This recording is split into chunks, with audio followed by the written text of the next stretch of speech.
Hello everyone and welcome to my Voices Have Tourettes, and that's why I decided to watch Motherless Brooklyn. My name is Dan Zerin, I am your host. Today's episode is brought to you by Gamesla Studio, where we are recording The Secret Cellar, Iceland's first and only comedy club, and Smáude's Volcano Sauces. If you want some absolutely incredible hot sauces for your food, go check out Smáude's Volcano Sauce. It is absolutely incredible. Anyway, so moving on. Today I am joined by a wonderful person, my favorite person on the planet, honestly. She's my girlfriend. Fun fact, I am not the first person with Tourette Syndrome that she's dated, and we will go into that as we are going to be discussing a movie about Tourette Syndrome. But let's just introduce her. Alex Ford, welcome to the podcast. Thank you. Hi. I like how you're my girlfriend, and it sounded like I just forgot your last name. I was like, Alex Ford, welcome to the... Well, you might. I might. Sometimes. It's something that you're capable of doing, I think. Well, I do have a bad memory. Really bad memory. A really bad memory. How bad would you describe my memory? Well... You can't remember how bad my memory is. Your memory is pretty bad too. It is, but yeah, we're not the best with that. Makes us a good team, but we'll forget our anniversary together. So. We'll forget it together. Yeah, as long as we forget it together, that's the best thing. Because if I forget it, I'm out of luck. If you forget it, then it's just like I can't really say anything because it's typically like not the woman in the relationship that forgets it. So like, I would kind of be a little. You'd be safe, but if we both forget it, then we're both fucked. All right. But welcome. Thanks for doing this with me. It's fun. I've never done a podcast before. Never. Nope. Ooh, exciting! And you get to do it with the guy that squeaks the whole time. But that's a good one to start with. Well, yeah, that's true. That's true. Well, actually, and to kind of get this started, because I've talked about this in my stand-up. We've talked about this. I'm not the first person with Tourette syndrome that you've dated. No. How many people with Tourette syndrome have you dated? Definitely 3 with you. Definitely 3. But you thought maybe 4 at one point. Maybe 4. But like then not diagnosed. Like I've talked about this in my Tourette syndrome. I talked about this in my stand-up. That either means that people with Tourette syndrome are awesome, or it is the strangest fetish I've ever heard in my life. I mean, how did that come about? I mean, it's interesting because I would not call it a fetish, but since I was a kid, actually, I saw a movie. I can't remember what it was. I think it was like Not Another Teen Movie. Might have been that one. Okay. And one of the girls had Tourette's, and she just shouted profanities. Of course. And at that time, I thought it was kind of cool for some reason. I thought it was funny. I wanted to meet someone with Tourette's. Like that was like a goal. But then when I didn't even notice that they had Tourette's because like I didn't really know much about it. And so like their Tourette's was really subtle. Ended up dating him, but it's a complete coincidence. Like that I've dated 3 people. It's definitely not a fetish. I think that's the strangest goal anyone has ever had. I have many strange goals, you get people that are just like, I mean, my goal is to go to MIT, study rocket surgery or something like that. Yes, I'm aware of the fact that I said rocket surgery. We're just gonna move on. But like that's a goal that people have. Your goal was, I just really want to meet someone that shouts out swear words. Well, it was a small goal. I have many goals. A small goal, small of many goals. I also want to become a rocket surgeon, but... Well, everyone wants to become a rocket surgeon. That's the coolest job ever. I mean, hands down. Like, so you just show up at work, all right, so let's perform some heart surgery on some rockets. Let's do this. Doesn't really make sense. But no. I actually don't remember that character, though, in Not Another Teen Movie. I think it was like one of the... girls that are auditioning to be a cheerleader.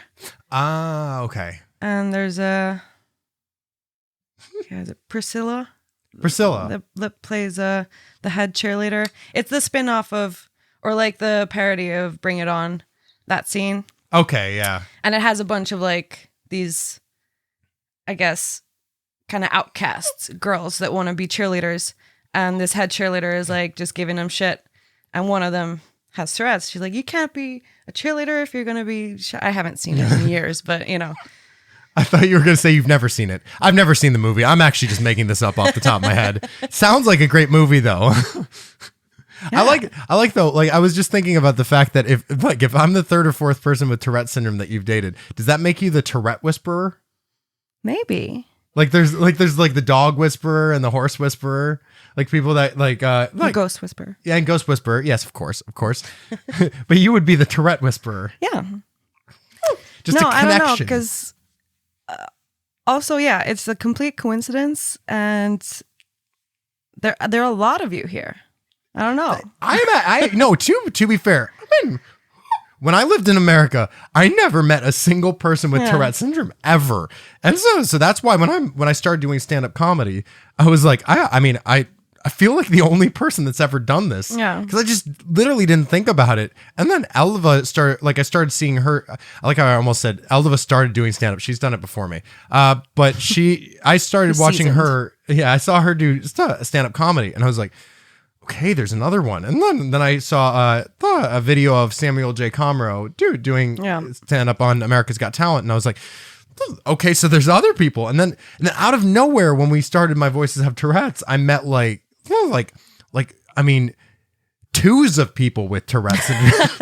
No, I met a ton of people with Tourette syndrome, and they I just started meeting Icener after Icener with Tourette syndrome, and I thought, well, it is a smaller country, so it is more likely that you'll meet people with various things. You know?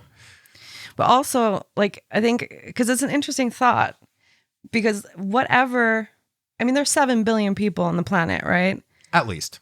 And however many more could be in the universe, I don't know. So chances are, whatever you're doing, really, however you're feeling, whatever you're thinking, someone else has thought and felt the same thing. So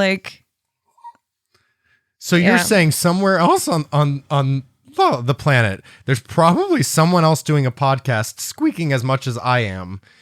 And, definitely. It's porn, but it's... But yeah, of course. Okay, well that's a good.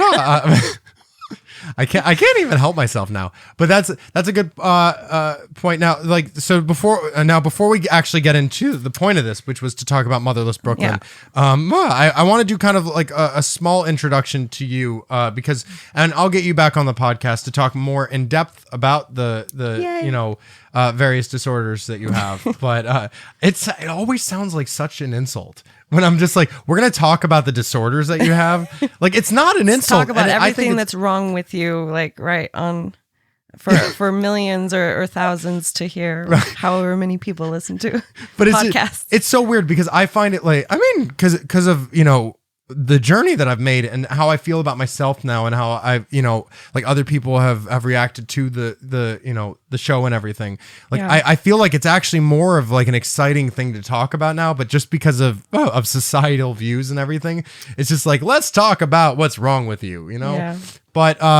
But no, so I mean, you have CPTSD, which is complex post-traumatic stress disorder. It's a tongue twister. It's exactly what it is. And then you also have depression and anxiety. Yeah. And then hypomania. Yeah. And can you explain kind of briefly what those things are, because obviously depression and anxiety have gotten attention. People have known it's a weird way of putting it. They've gotten attention. They're more commonly maybe known. Yeah, they're more known about. Yeah, but maybe CPTSD and hypomania. How would you briefly describe those? Well, having depression and hypomania is kind of similar to bipolar, but it's not quite. I don't really. No doctor that I've talked to here has really been able to quite describe the difference. And I haven't gone into super research about all of this because I've gotten as far as writing down a list and my basic symptoms and stuff. Cause I've also been on this journey of trying to figure out not really how to fix all this stuff. Cause I know that I can't really, but how to live my life with it, not always kind of fighting against it, but trying to figure out how to work with it, basically. That's really a better way of going about it because, if you're always focused on trying to get rid of something, it's actually going to make the symptoms worse. Yeah. I mean, with especially when you can't get rid of it. Like it's just something that's, either I was born with or it's become a part of me, and I can't change that. It doesn't go back. So you have to just live with it, kind of. Right. Like with Tourette syndrome, I mean, like, and I've talked about this I talked about this with Elva in episode 2 of the show Tourette Plus. We talked about tic suppression. Yeah. And tic suppression is kind of that thing that people with Tourette's do to try to get rid of it. Even though they know that they're not getting rid of it, but they're trying. And they're just hiding it. Yeah, but ultimately it makes the tics worse. Yeah. And that's the thing that's why I say that it's a better mentality of trying to figure out how to live with it than trying to get rid of it. Because if it's just always going to be here and you're always going to be fighting to get rid of it, you're never going to. And you might as well just figure out better ways of learning to love yourself, you know? Because that burns you out, Oh, it does. As well. It's a full-time job fighting yourself, especially when you have anxiety and depression and you wake up every day going, can I afford to get out of bed? Yeah, there have been days where I couldn't, whether it be fiscally or just mentally, afford to get out of bed, but we just I get through it. Because like having the funny thing I think about having depression and anxiety is like you don't want to kill yourself. You don't want to die, right? I'm deathly afraid of dying. I don't want to do that. But I also don't want to, I have periods of time where I don't want to be alive. So it's like it's a oxymoron, Yeah. Well, I think this is a good teaser for the episode that we'll do. And CPTSD is also, I mean, it's, people know a lot about, or not, maybe not a lot, but about like post-traumatic stress. Right. Just add like complex, it means like a lot of different traumas and kind of different situations that make it so that you can't really get out of that thing, that mindset of getting over or trying to overcome a trauma because it's so much. But so you asked about that as well. I couldn't let it. Yeah. Oh, of course, and of course, we'll do an episode where we talk about all this stuff in detail. Anyone listening, and if you do have any comments or questions that you want for that particular episode, please send them to info@mvhtshow.com. info@mvhtshow.com. I also, by the way, I just have to comment because I love that we don't have video for this. Yeah. And every time I do a memo to the listeners, I always turn and look at the computer. Yeah. Because that's where they are, Yeah, it's like I'm talking directly to you. You have no idea. I mean, my guest is just over here and hasn't. I'm just done. I'm done. I've clocked out. No, but hello. Right? Just hello. But anyway, but let's get to the matter at hand. Motherless Brooklyn. Yeah. So Motherless Brooklyn, for the viewers who don't know, this is a movie that was directed and starring Edward Norton. And it's actually based on a book, which we'll have the links in the description below.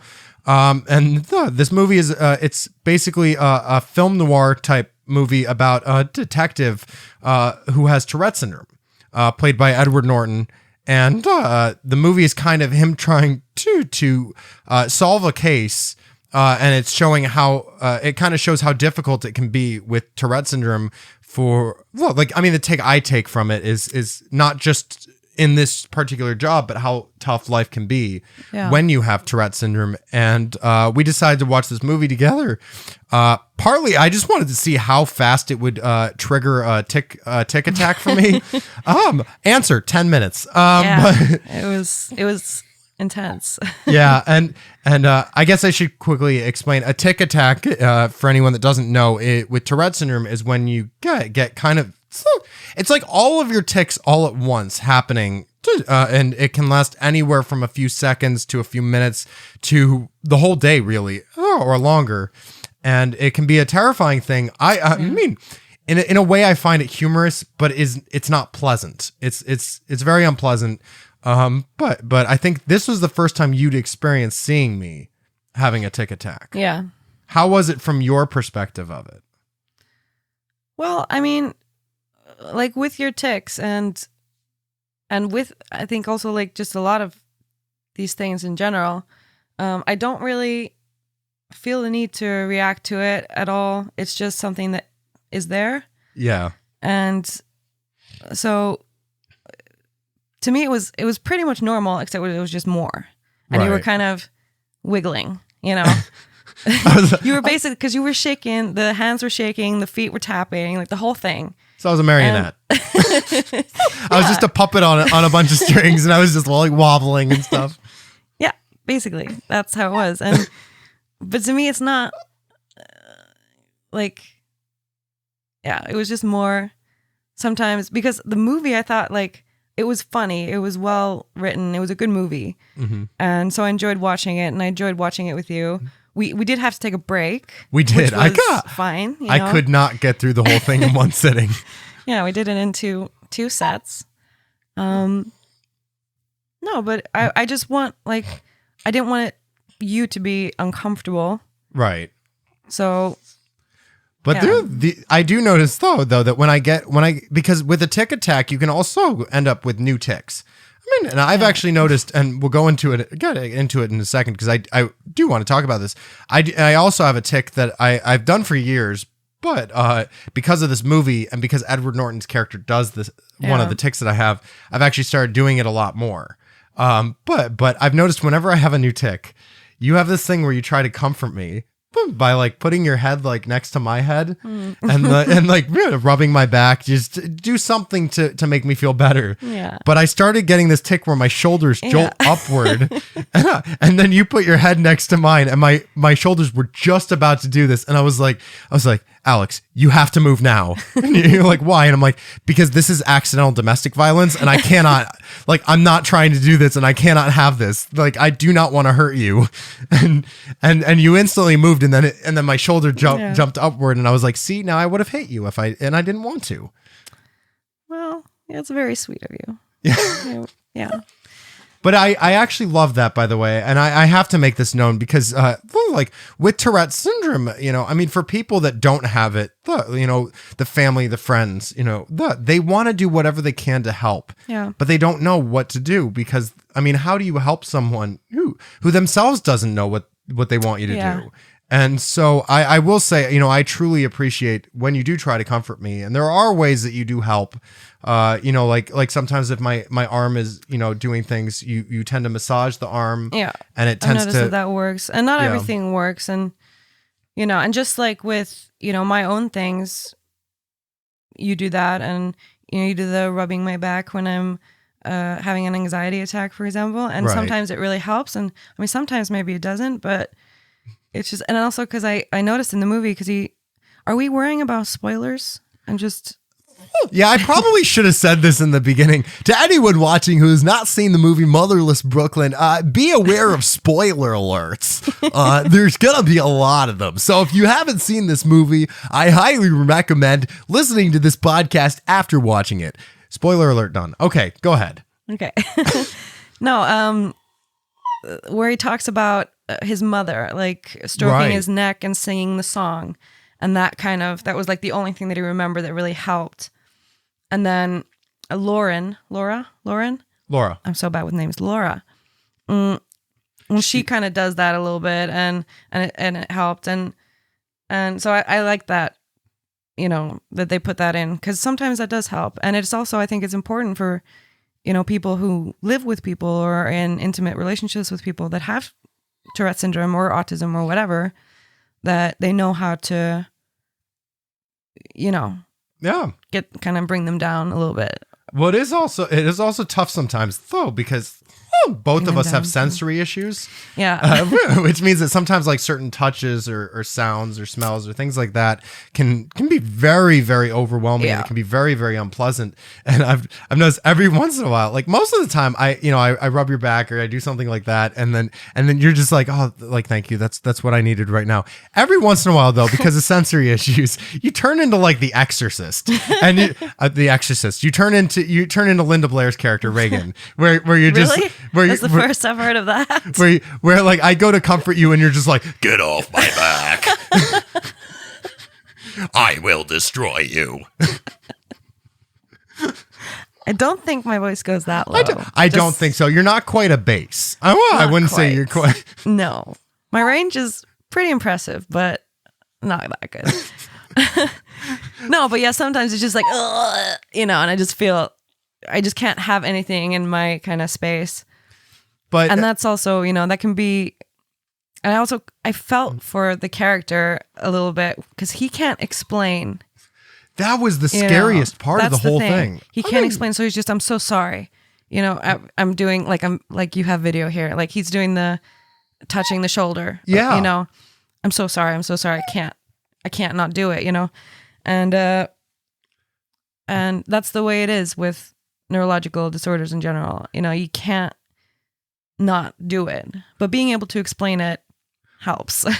Well, that was I think the scariest part of it for me. I mean, as a person with Tourette syndrome, because I related so hardcore to that because I got diagnosed with Tourette syndrome when I was around 21 years old. Yeah. And until then, I had no idea what it was. I just and I've said this a lot of times, and I hate saying this now, but honestly, before I was diagnosed, I honestly I felt like a freak. I didn't know what it was. Yeah. And so every time someone noticed one of my tics, I couldn't explain it.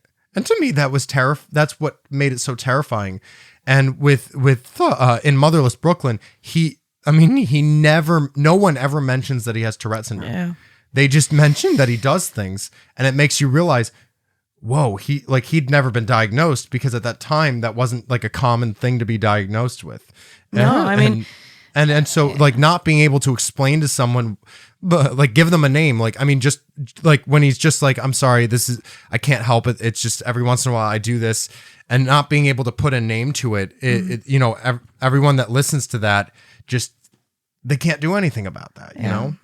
And I relate to it in the sense that, with things that I've experienced, having, anxiety meltdowns or, freakouts or panic attacks in public and stuff, and that's just happening. Right. And there's no way to explain to the people around you what's happening. And that's,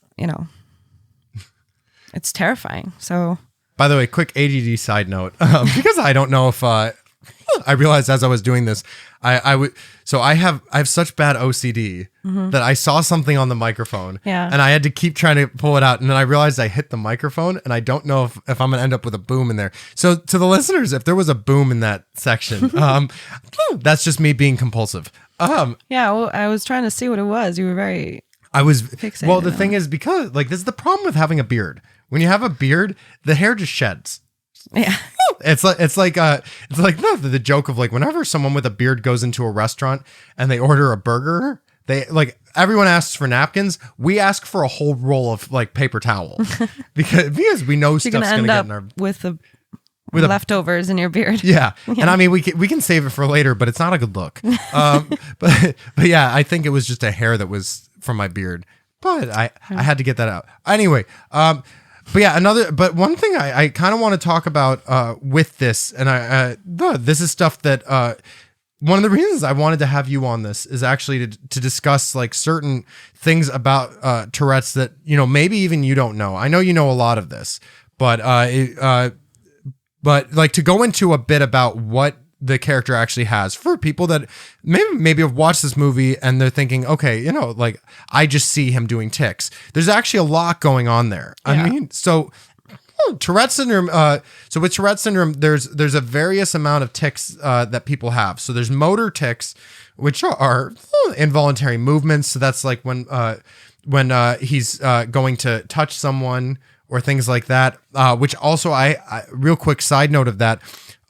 I actually relate to that a lot because I've done that. You've noticed that. You do that. For sometimes. me, it's partly a sensory thing. So it's partly the pressure on the fingers or the nose. I was gonna say the other when we were shortly after we watched this movie, I started doing this thing where I pressed my nose into your shoulder. Yeah. And you were just what's going on? And I'm like, it's gonna happen. It's just gonna happen. It's just gonna happen. And it was the feeling of the pressure on my nose. Yeah. No, but I actually relate to that as well.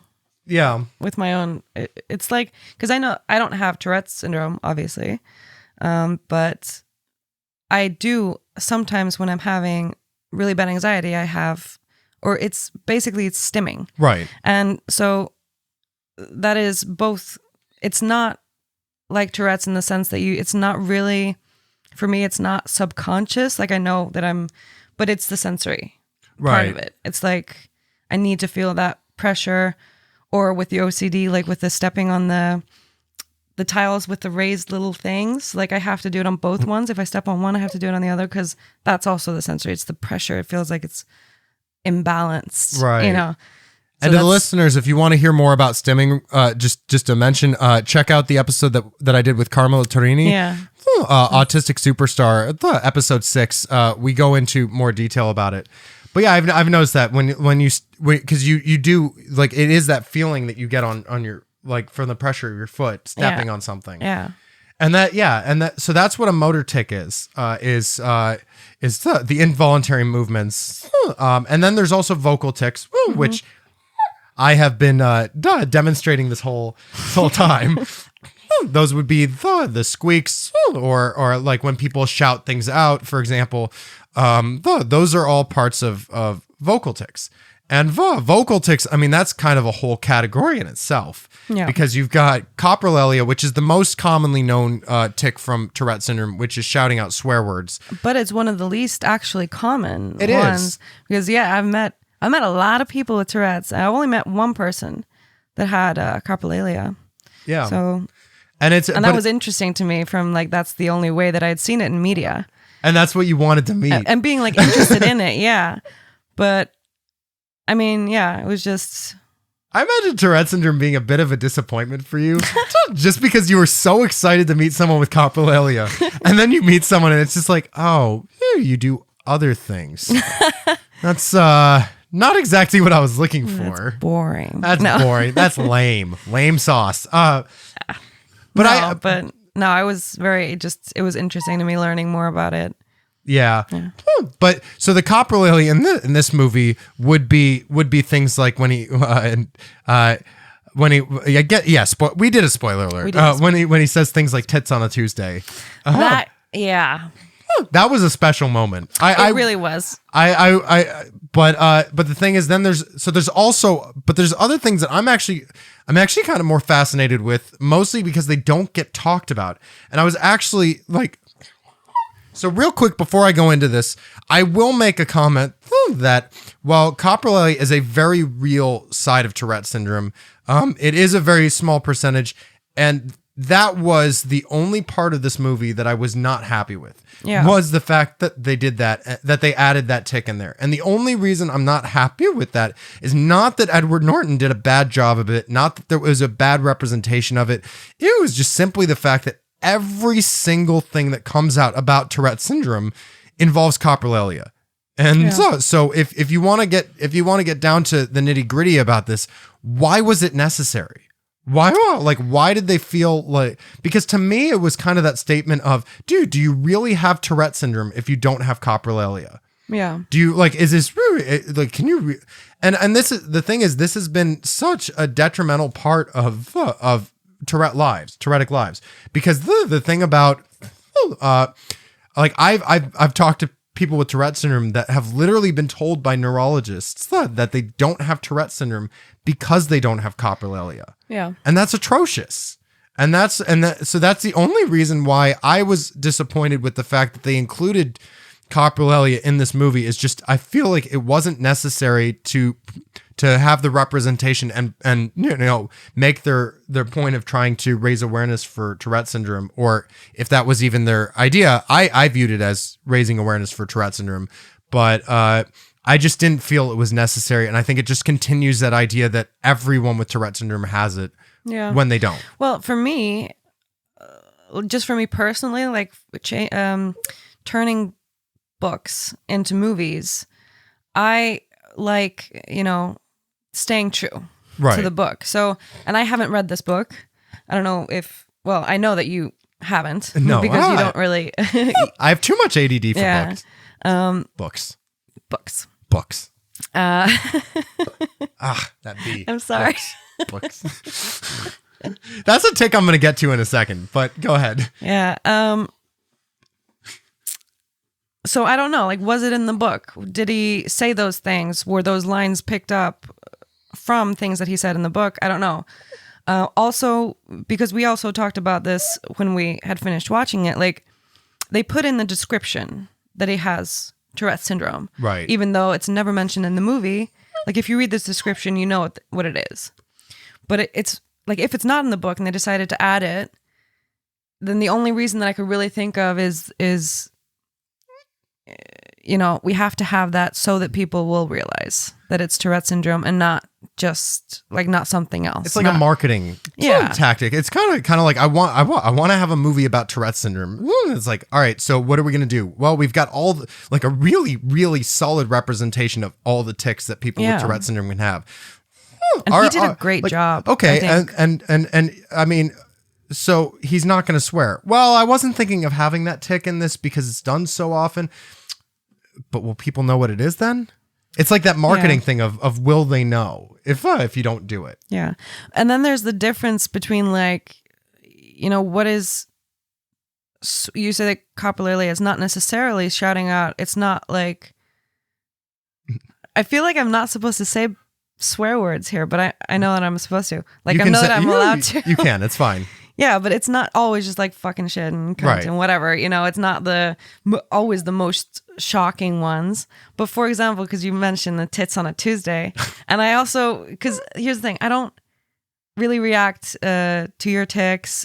If you do something like really new, I might be like, okay, well that happened, you know. But that one cracked me up, and then I felt like I didn't, because I'm really comfortable with you, obviously, but I almost felt like a little bit bad for laughing at his tics that I found funny, What was the timing of it? The timing of the comment. Yeah. It had comedic timing. But that's the thing there were other vocal tics that he had in the movie that I actually am more interested in or intrigued by just because they're less talked about. And one of them is Echolalia, which is a tic that I have every once in a while, as you very well noticed. Yeah, he actually did a few things that I've seen you do. You know, on a regular basis. So Echolalia. So the listeners know that the difference between these. Echolalia is where a person will hear a word or a phrase or an expression or just like a sound or syllable, and they will echo it. So it's like as soon as we said books, I repeated that books. It can be also other things. It can be like in the movie where he hears Frank and he says frankly Franco. Yeah, that's part that I think is part of Echolalia. Yeah. But there's another one that's very similar to that, and it gets confused a lot. Is Palilalia. Which is where like the person with Tourette syndrome will say something and then repeat it themselves, which I've had so many times, and it has been so irritating just to me. Like I used to do I was working at a bar once that had all these videos that they were showing on the TV, and I was working on the subtitle tracks for them. And every single time I saved the file on my computer, I would put the name of the video and then in parentheses with subs, and then I would be sitting there going bzz, bzz, bzz, subs. And even now I'm going to end up doing that. Yeah. But that's something like I would say it out loud and then I would end up repeating that over and over again. Yeah. And I personally have had a mixture of like Echolalia and Palilalia are kind of the two that I go back and forth with. Like I've noticed, but like oftentimes for me, it's OCD related. So like I've started noticing whenever someone pronounces the word either as either, I instantly go either. And one of my friends commented to me the other day. He's like, Dan, you got to be careful with that because you kind of sound like an asshole. And I'm just like, wait, I got to be careful with that. Do you know how Tourette's works? And he goes, but then I thought about it and I was like, yeah, it does. It really does come off kind of douchey. Well, I mean, some people are always offended when they're corrected, but It is kind of like a douchey way of going about it. It's almost like the mansplaining thing where someone's just like I mean either this or that, and I'm like, it's actually either. No, but no, because when you were talking about the syllables also, 'cause I noticed that kind of early in our relationship, but I also noticed that you like now I notice it more because before, like when we were getting to know each other, you were suppressing. And I almost had to like, cause it reminds me of that, scene in Boondock Saints where they kind of trigger cause, the bartender, I don't know, we should watch that also. Yeah. That's one of my favorite movies, but the bartender, has like a certain kind of formula of words that he says and they kind of have fun triggering it. Yeah. Which is, a dick move. But I noticed that certain words would, you would repeat the ends of them or something. I always thought it was I think it's cute. I think you're adorable and I love you and you're, amazing. But yeah, but I almost had to because I didn't want to do that. Like, I don't want to say things with strong syllables. That's basically the... Right. Well, that actually does bring an interesting thing. I like that we haven't really talked much about the movie. No. This is supposed to be about the movie, but there is something that happens in the movie, and you kind of made me realize this would be a good. I'm still on subs. But there's a thing that happens in the movie, and it's triggering. Yeah. What you just talked about. That is a big part of Tourette syndrome that I actually just recently really understood, and it was because of Motherless Brooklyn. Okay. That and a video of a woman with Tourette syndrome baking a cookie. Yeah, that was interesting. Because those were two things that set off Tic Attacks for me. And before I experienced that, the reason why I say I just really realize this is because I'm in some Tourette syndrome support groups on Facebook, and in those groups, every once in a while, I'll do something and I'll take a video of it and I'll want to post it to the people in the group because I'm like, this just happened to me today, and I did that once, and I got a message from one of the administrators that I should take down the video because it's a trigger, and I was like, well, but how will they know what happened if I don't show what happened? But then I watched that video of that woman baking the cookie, and then I was basically I couldn't do anything for the next 15-20 minutes because I was ticking so bad. Yeah, and then when I was watching Motherless Brooklyn, within those first 10 minutes, literally I had to take a break because I was just okay, this is I can't function. Yeah. I can't even really pay attention to the movie because my tics are so prominent. And that's what a trigger is when it comes to Tourette syndrome and in the movie they trigger every once in a while they'll do something and then he'll say, "Oh, come on, that triggers me." Yeah. Or that sets it off. Yeah, exactly. He doesn't, it sets me off, yeah. And it's an interesting side of it because, and this is another thing that has been discussed in this podcast a few times, is when you put people with Tourette syndrome in a room together, or when they see each other, they tend to kind of contagious. Yeah, I describe Tourette's being contagious because, so to go into a comment that I was going to do earlier, but because it relates to triggering and it relates to this contagious, joke. But it's so in the movie he does a tic where he lifts his chin up a little bit and then turns his head to the side. Yeah. And he has a little bit of a facial twitch as well. And as if you noticed, that's something that I do. But it's happened a lot more since I've watched this movie.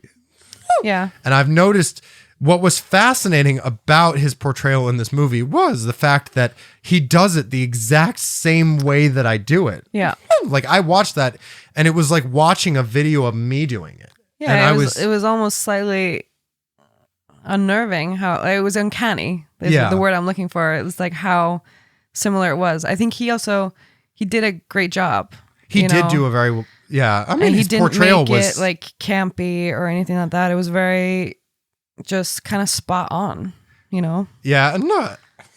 like, I mean, that was one of the tics I related so much to. There was also another tic that I will say that I related very, very much to, and that was the tic where he shouted out the word "if." Yeah. Because that's so. The thing about Tourette syndrome is, like with triggers and all of that can trigger things that you don't normally do. But there's also situations where I have tics that aren't really, I don't really do them in public. It's not really if that I shout out, but I do say it a lot. Like when I'm working on something on my computer and I'm by myself, like I'll often go it. Yeah. And that's gonna happen now. This is so hard to do. But when he shouted out "if," like, I mean, I just had the word "it" playing over and over again in my head, just like a broken record. And the thing for me is, like, I've found, and I don't want to. I almost haven't wanted to talk about this because I don't want people getting the impression that people with Tourette syndrome can do this, because it's not really a thing that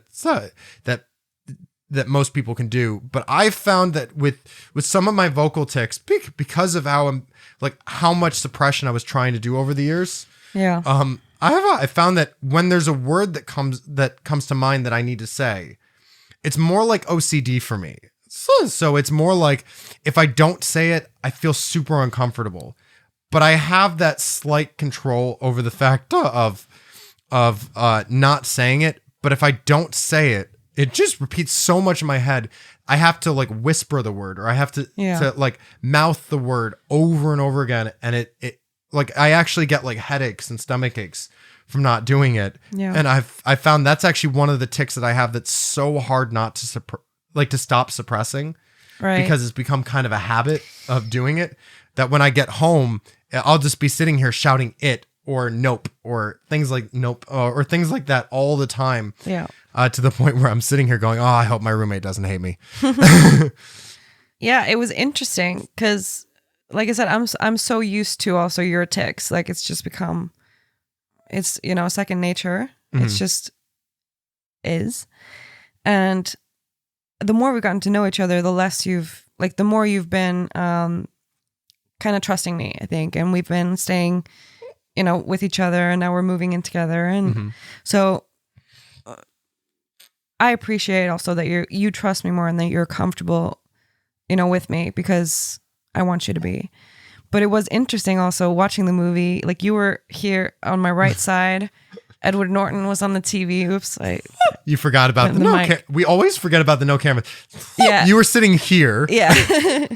You were here. No, yeah, you were to my right, and Edward Norton was on the screen, and both of you were doing your thing, It's like a dog seeing another dog on TV. Yeah. Just bark. I actually, seriously, when I watched this movie, I related to dogs at dog parks. Like, just seeing another dog and getting so excited. Yeah. Just like, hey, there's another dog. Hey, you, come here. Let's talk. Let's be friends. And it's like my tics see his tics, and they're just like, no, no, someone else does it. Ooh, I want to do that. I want to do that one. Yeah. It's like they get so excited and they just get so angsty and all that. Yeah. And, but yeah, it was a wild ride, but it was a wild ride. That's a good way to put it. There were actually two parts of this movie, though, that I actually really, really related for an interesting reason to. Yeah. And that was first it was the scene when he went to the town meeting, the council meeting, where they were hearing Moses talk, and people were counteracting him and everything. And then the scene in the club, when Laura first brings him to the club, and it was because of the fact that and it was what she said about it. It was because he didn't feel comfortable going to a public place because of his tics. And then she makes this comment where she's like, look, it's a loud place. No one's gonna hear. No one's gonna care, and it's. I relate to these scenes so much because it's also in that town meeting where everyone starts shouting at the speakers and everything, and then he starts just letting his tics happen as they do, and I've noticed that whenever I'm in really loud situations, my tics go wild. Like I relate to it so much because it is that feeling, when you have Tourette's or you have something that comes out that, it causes volume and all that. It is hard to get that understanding that it's okay to do it. Yeah. But cause I've been to the movies with you and or bars with dance music and stuff. And it's true. Nobody can hear anything that you're doing. Because it's just so loud, but except for a quiet place. That was a whole Not different so much. situation. That was the opposite of this situation. But it is true. Yeah, when I'm in the, I do find it tough. Actually, funny enough, in comedy shows. Yeah, I was actually wondering about that because you're a comedian, right? And you talk about trying to not make sound during the shows as not to disturb the show and stuff. And so it's interesting when you then are standing in the crowd and watching the other comedians and what do you really Yeah, I've had basically situations where it's automatic suppression at this point that my body just automatically does, where when I'm in really, really quiet situations, it's I get an immense amount of tension in my neck whenever the squeak happens. Yeah. So it makes it quieter, or it's basically kind of sometimes it's actually kind of painful, but it's kind of that feeling of either I ruin a comedy show or I have pain. Yeah. And neither of those are good. Is it kind of because I'm trying to imagine what it is, so the closest thing that I can get to in my head is kind of holding in a sneeze when you're not supposed to. It's holding in a sneeze, or the best way I've heard it described, and I think I talked about this actually in one of the episodes, was the fact that someone described it as when you're staring at an object and you're trying not to blink. Right. So what happens is I can manage to do it for a little bit, but as soon as people start clapping or they start laughing, I let go. So actually, I just had a thought that I relate to this a little bit, which is in the studio, when you're recording music and you have the band there, and then you're doing someone's doing a vocal take or something, and you're not supposed to make any sound, and I have to cough really bad, and then almost I can't breathe, and I'm tearing up. It's that tickle in your throat kind of cough. So I've had that a couple times. And you try to hold it back. And you need to hold it back, and then as soon as they're done, as soon as they press that button, it's just it's just Well, what's interesting also is, and this is actually another thing that I've done, and again, I want to stress that this is just something that works for me. It doesn't necessarily work for other people with Tourette syndrome. But what I thought was another interesting thing in this movie was when he shouts "if," he almost does it like a sneeze. And there are moments where people will say "bless you," "gesundheit" or something like that. Well, when he does that, there's even one moment where he says "thank you." It's kind of he does it on purpose. Right. I just kind of dabbed my head and forgot where the microphone was, so you might have to fix that. Right, but it's it's kind of like a sneaky trick that I noticed. It's not suppression. It's just it is hiding. It's kind of like hiding or masking them. Yeah. But it's not painful. So what I did, for example, I found at one point that if I was going to squeak, I tried to figure out what are situations where that would actually kind of be acceptable. Yeah. And one of them is actually laughter. So for example, that's why sometimes when I laugh, it's higher pitched. Because I got used to mixing my tics with my laughter, so that when I would have if if I would have a high pitched laugh and people were just like, wow, that was an interesting laugh, I'd just be like, well, we all got one, right? but it helps sometimes. It is those situations like in comedy shows where, well, like, and I always love when people, when I talk to people about heckling, and I'm just like, well, like, yeah, just don't heckle. Please don't heckle the club. And they're just like, well, I mean, you know, I'm being a part of the show. And I'm like, look, I've got Tourette's. If I can be quiet, you can be quiet. Okay. That's that at the end of the day, it's as hard for me as it is hard for the jackass that really wants to talk. But we do what we got to do, you know, right. And it's not pleasant. It's a little more unpleasant for me, I think. Yeah, I've never really gotten that. I mean, to be fair, you know, filtering the douchebaggery is probably extremely tough. Oh yeah. But no, but I never really got that with the audience. Well, I mean, I don't know. The audience being part of the show with comedy as opposed to any other form of theater. It's because they see videos of people heckling. And then the comedian has like a glorious comeback. Yeah. And they think, oh, I gave them that joke. Yeah. So they think they're part of the show. They think that heckling is a part of the show. But what they don't know is that behind the scenes, like comedians will like some nights we maybe get 5 minutes. And we work for like months and months on just those 5 minutes. And we're so excited. And then someone comes in and heckles us and we don't get to do our material. And then it's like, maybe we got the greatest heckle moment of our lives, but the difference is that when you're working on your material, you can replicate that. You can find a way that works and do it on other nights, and then you have a solid 5. But if someone heckles you, you might never be able to do that same joke ever again. No, because it's improv, it's situational. Right. Sometimes some you can. People, some people, you know, do really well with that. They're, you know, comedians like Jimmy Carr and stuff that really revel in the hecklers. Yeah.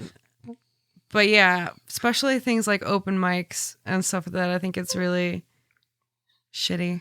Jimmy Carr had a joke that he did at one point where he talked about how because he has such a weird laugh. Yeah. He was talking about how one of his friends was picking on him once because he heard him laughing at his show, and he goes, Jimmy, look, I don't come to your shows and laugh at your jokes. and I almost did at one point a bit on stage where I just imagined going to like one of my friends' shows and then being like, Dan, I don't go to your shows and squeak during your jokes. Okay. But kind of getting back to the topic that I wanted to talk about though, because it is a weird phenomenon, and it was such a cool scene when he goes to the jazz club and he just like lets it rip.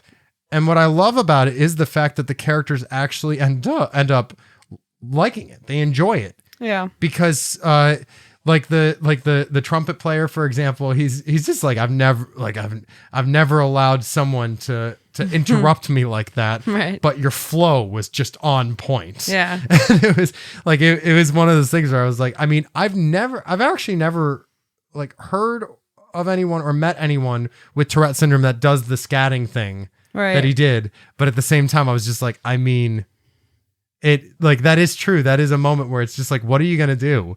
It was on point. Yeah. It was so cool. It was a really cool scene. It was a very well shot scene. Yeah. It was very well done. And I noticed like every time he did a tic and someone did notice, I was watching this going, brother, I've been there. I've been there, man. Yeah. But you did say mention something earlier, and I wanted to wait till we finished the topics that we were talking about because I'm working on my ADD hardcore with this podcast.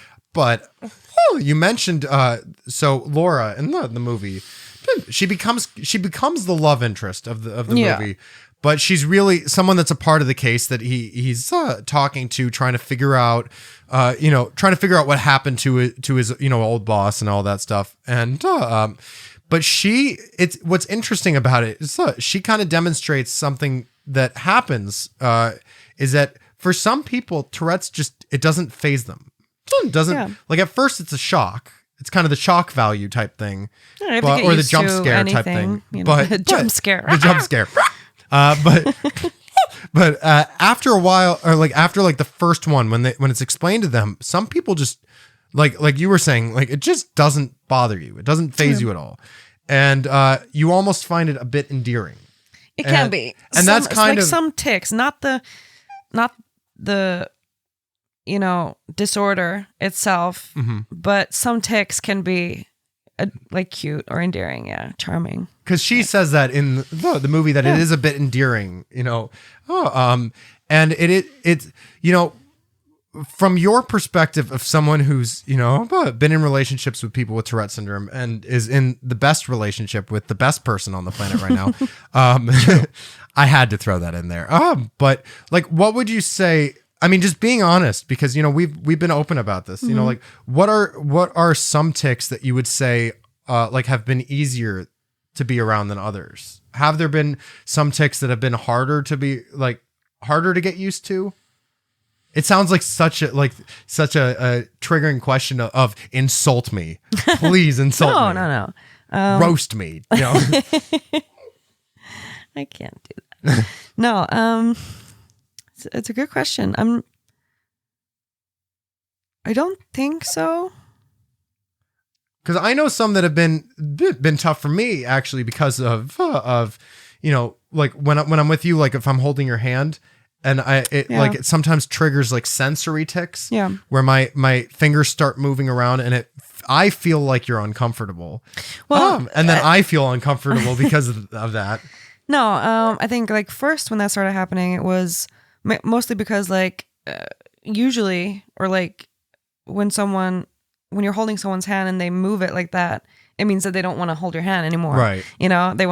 They need their hand, but with you, that's not necessarily the case. So that was the only thing that I kind of had to get used to, I guess. But it doesn't bother me at all. Right. Because I do the whole like moving my thumbs and all that. And I never have any part of myself really still.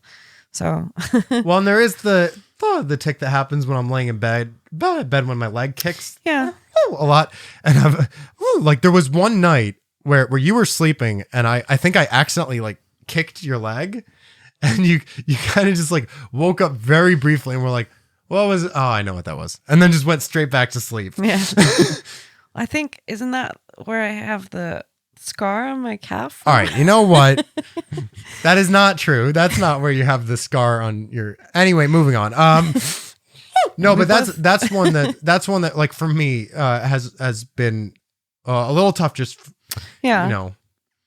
honestly, I don't mind. Omen loves that tic. Oh yeah. Alex has a cat named Omen, and she lays down on my leg like it's a mechanical bull. Yeah, no, she's a fan. But no, because I've had like restless leg syndrome, or syndrome. I don't know. I've moved my legs and I move around a lot when I'm going to sleep and stuff, and then I sleep like a rock. So honestly, it doesn't bother me at all. Yeah, but so we are getting close to the end of this, but I do want to. Yeah, I know it just flew right by, right? But I did want to. There were just a couple things I did want to get to as well. Now with Motherless Brooklyn, one thing that I would say of the overall aspects of watching this movie, if you're someone who doesn't have Tourette syndrome and you're trying to learn more about it, I will say I do think this is a good movie to watch because you'll understand what various types of tics are. But I do want to stress that not everyone that has Tourette syndrome has the same tics. No one with Tourette syndrome has the same tics. Some of the tics that he has in this movie, I do have. Some of the tics that I have, they don't show. So it is a good thing to understand that this is not exactly how every single person with Tourette syndrome is.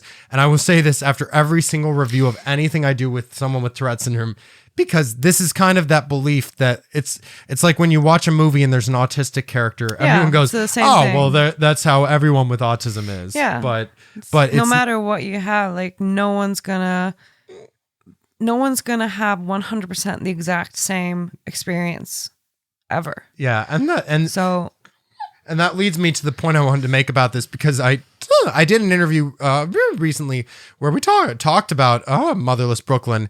The podcast was called Mental Health Film Comment. Check the link, the description below. I'll make sure I have links to that episode. The interviewer was asking me. I'm not, guy is another word that I like saying. Guy. But the interviewer was asking me about the fact that Edward Norton's character in this, Lionel, he has a kind of like a unique ability that he can remember things, like everything that he thought that's ever happened. He remembers everything. And I was asked if this was a factor of Tourette syndrome. Mm-hmm. And it's not. No. This is not. As we mentioned in the beginning, I think we mentioned in the beginning of this, or it was right before we started this. I have a terrible memory. Yeah, I have a horrifyingly bad memory, and I've actually been using stand-up lately, writing material about my childhood as ways of remembering, strengthening my memory because it's so bad. That is not a. I mean, that is a factor of certain disorders, that, like other than Tourette syndrome, but I wouldn't say that it's really attached to anything specifically, other than some people just simply have a great memory. Yeah, and that's the thing. Like, it's Rain Man, right? That has and it's sometimes attributed to autism. Yeah, they have like a photographic memory, but it doesn't, like, not close to every autistic person, even that I know, has a photographic memory. And there are people that have photographic memories that don't have, a neurological disorder that's, right, like autism or whatever, or Tourette's. So I think it's because, it's like this savant kind of thing sometimes, but really it's anyone could have it. It's just its own kind of thing, I think. Yeah, and I mean, it was a very fascinating part of. I just thought of more stuff I want to ask. All right, we've got time. But no, that is it. It was kind of one of the things though about this movie that like, this is the thing. Like, one of the tough things about. Really talking about disorders and syndromes, to be honest, is that there are some things that sometimes we want to talk about, but we don't want to give off the wrong vibe. Yeah. Like whenever I talk about tic suppression, I find it hard to discuss it because, like, there may be things that I'm able to suppress that other people with Tourette syndrome can't. Yeah. And there may be like certain things that I'm able to a certain extent, control, but other people can't. Yeah. Like in the movie, for example, whenever Edward Norton's character is trying to Lionel, whenever he's trying to not do his tics, he chews on a piece of chewing gum. Yeah. Which actually is something that I've heard people doing with Tourette syndrome, and it has worked for some people. Yeah. That doesn't really help for me. That doesn't really work for me, because then I get tics where I like try to swallow the gum. Right. So I just get tics based on the fact of me doing that. I have found there are certain things that I can do that do tend to kind of stop the tics a little bit. Like, for example, when I'm doing accents or when I'm doing impressions, or when I'm singing or when I'm playing guitar or things like that. I've noticed that, like when I first came to the club, and I keep going away from the mic. I'm sorry. You're gonna have to mix this. When I first started coming to the club and you were doing like the percussive stuff, I really know which you don't really do anymore. So no, not much. I like listening to that. But I noticed when you play guitar, especially, it's like it just disappears for that moment, and then you finish a song and it comes back, it resumes. I had a friend. Now there's a hair on my mic. I had a friend who told me that with the podcast, maybe I should consider just creating a character for it, so that I don't have to squeak through the whole thing. Right.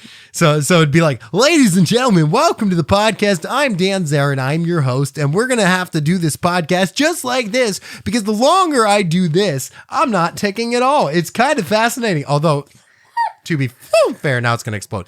But that's the thing. To be fair, no, I did get feelings. I do get feelings during it, but it is one thing that it just kind of, it focuses the attention a bit more for me. Yeah. Because you have to use certain muscles and with accents, like I know it's hard to do accents. I'm very bad at it. And I've tried. I don't do them for the reason of being offensive. Because I suck at accents. So as soon as I start doing an accent, pretty funny. well, the Icelandic accent is pretty good. But, yes, it is the best. But I've been told by Danish people that it's okay to talk with a little bit of a Danish accent if I do it like this, but it is not really correct. but then I get to other accents and I'm just like, you know what? I'm not even going there. Yeah. Not going there. Like Helgi Steinar, who's an incredible comedian from here in Iceland. He does. He lived in China. He studied Chinese. He worked at the Chinese embassy. So when he does a Chinese accent, it's just like, well, that's an educated accent, imitation that he's doing. He's also, I think, put a lot of work into various accents. Various accents, and he does them very well. Yeah, and that's an art in and of itself. Oh yeah, it's hard because you don't want to. When you're doing an accent, for me, when I did theatrical training and stuff, like you don't want it to sound offensive.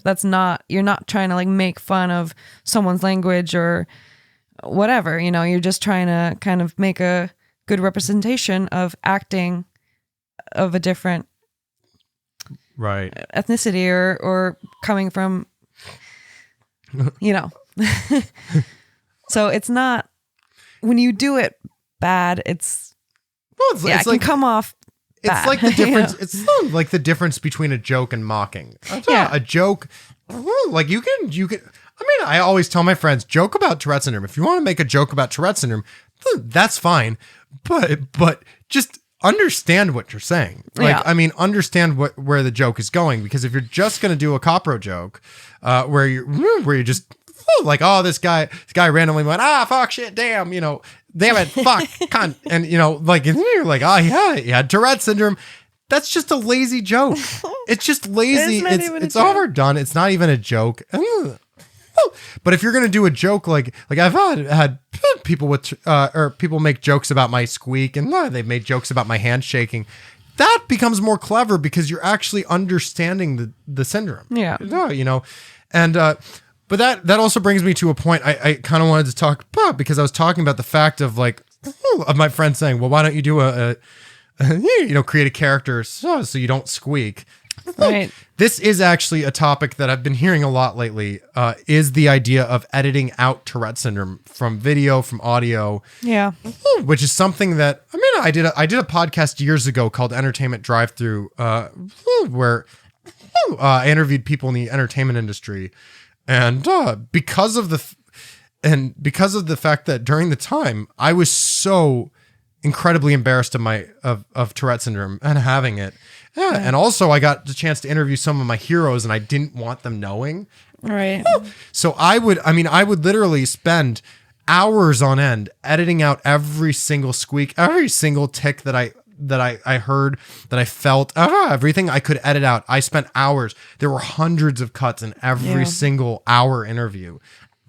And the thing is that especially when I'm doing something like this, and I'm doing a podcast that's raising awareness for this stuff, and I want to show everything that's happening, why am I going to edit anything out? Right. It makes no sense, because then you're editing out the point of the podcast. Exactly. Then becomes the thing of when I would edit out everything that I was doing, it made my tics worse.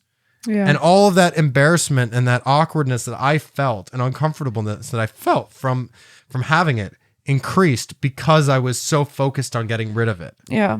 And so that's why I squeak through all these episodes. I squeak through them. I do my tics. I have the head tick that I do.